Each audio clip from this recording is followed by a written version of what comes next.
New Hampshire, starting 3 weeks from now, I will probably be contacting you. I'm the interim state coordinator for Campaign for Liberty. And I haven't been able to be that active because, some other stuff on my plate. So we're going to start getting really active here in New Hampshire. And again, if you're a civil disobedient, you don't believe in politics, we want you too. All right? There's a lot of fun and a lot of good stuff we can have. And I think this kind of really sums it up.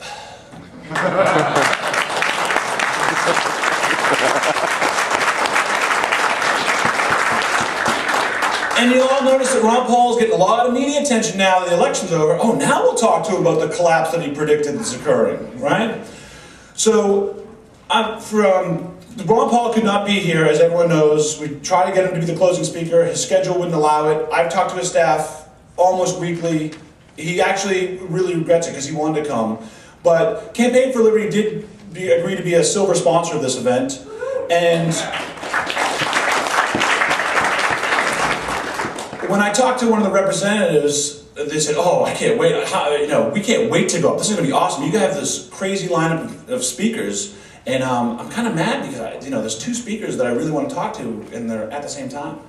And that, to me, by the way, I love hearing that. I want everyone to be mad at me for scheduling two speakers they wanted at the same time. I'm not sorry. I'm not going to apologize. So I want to. We're going to have Allison Gibb, who's the Director of Outreach. She also worked on the campaign in South Carolina. She's going to come here and talk to us about the Campaign for Liberty for a minute. She's also going to show us a clip. And then, now or later? All right, and then, want to do it now? So we could play a clip, and then Allison's going to come up here and talk a few minutes about Campaign for Liberty.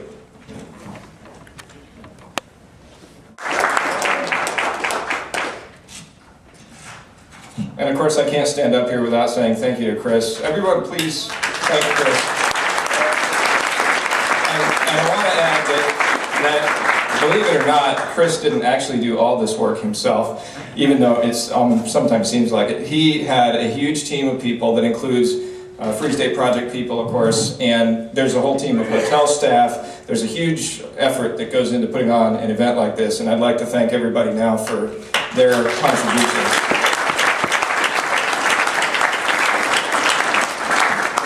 And of course, I'd like to welcome you to the 2009 New Hampshire Liberty Forum on behalf of the Free State Project. It's a pleasure to see all of you. How many of you were here last year for the...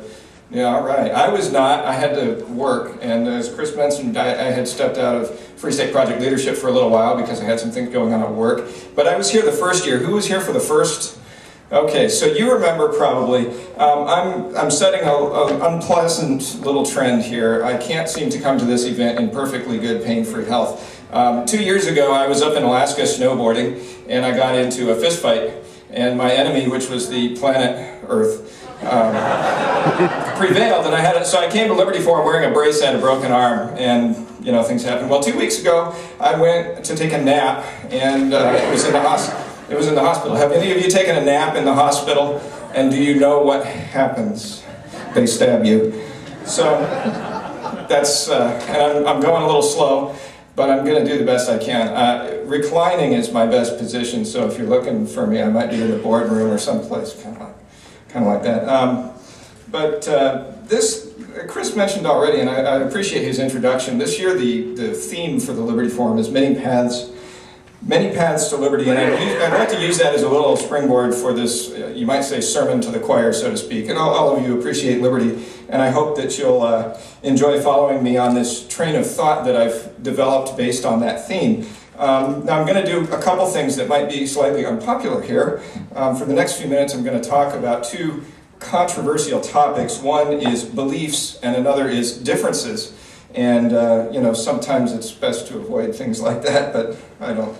So, before you load your weapons, though, or for those of you whose weapons are already loaded, before you point them at me, I will get to, trust me, I will get to the good stuff, our common interest and vision in liberty soon enough. So, but before I start, I want to give you a few definitions. Now, I have to discuss the relationship first between belief and behavior, and there is a strong correlation between the two. And then I'm going to give a little bit of a dissertation on how differing beliefs can lead to the destruction of liberty.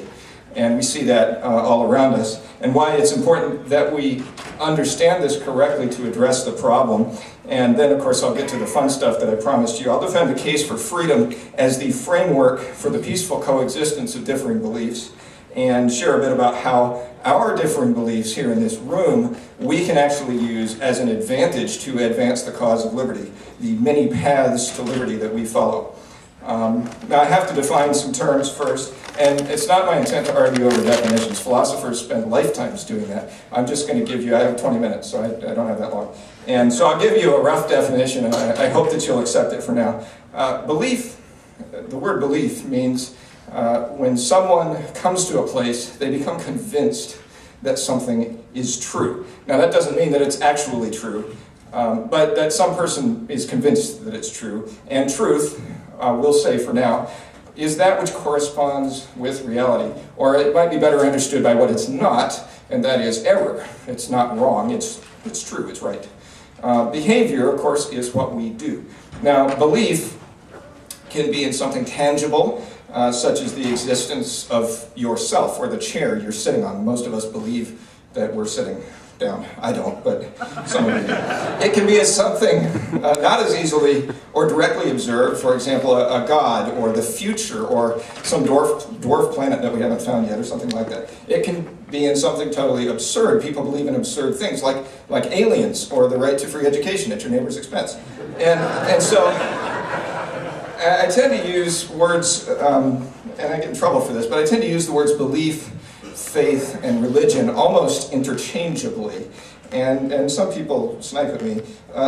Religion, some definitions include something like a deity or a spirit or a soul, and that's a little bit specific. And faith, according to some definitions, includes maybe the belief in something without substantial proof, for example. So some atheists would snipe at me for calling them religious, and I reply, well, you have more faith than I do. So the point of this is not to pick, right. And the point of this is not to pick a fight. I'm not here to argue about that, but to illustrate this important point, and that is that we all believe many different things. And so I'll stick to the word belief today because I think it suits our discussion the best. And I should note, before I go on, I'm not a relativist when it comes to truth.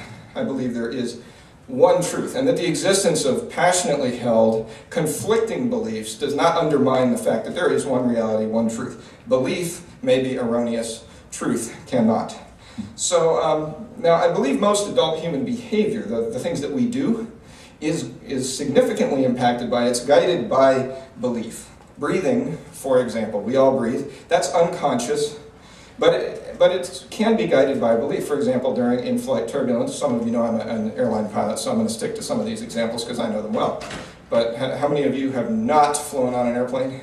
Okay, good. So you've experienced turbulence. Now some people, when they experience in-flight turbulence, they gasp because they believe something might be wrong or they might be about to get hurt or die or something like that. And other people laugh, you know, because it's a fun ride. And let me give you, though, another example that I hope will illustrate a little better several of the points that I'm going to make. Back in the mid-1990s, I flew an airplane called the Embraer Brasilia. Now, this is a 30-seat turboprop regional airliner, and modern airliners use hydraulics to power their flight controls and landing gear and brakes and whatnot. Most airplanes have 3 independent systems. They're separate systems, and they're numbered 1, 2, and 3. Well, the Brasilia actually only had 2, and for some odd reason, they labeled them with colors. There's the green hydraulic system and the blue hydraulic system. Now, hydraulic fluid's actually purple, so that's a little weird. But there's one more technical detail that this story will make sense. Though they were independent, it was possible to transfer fluid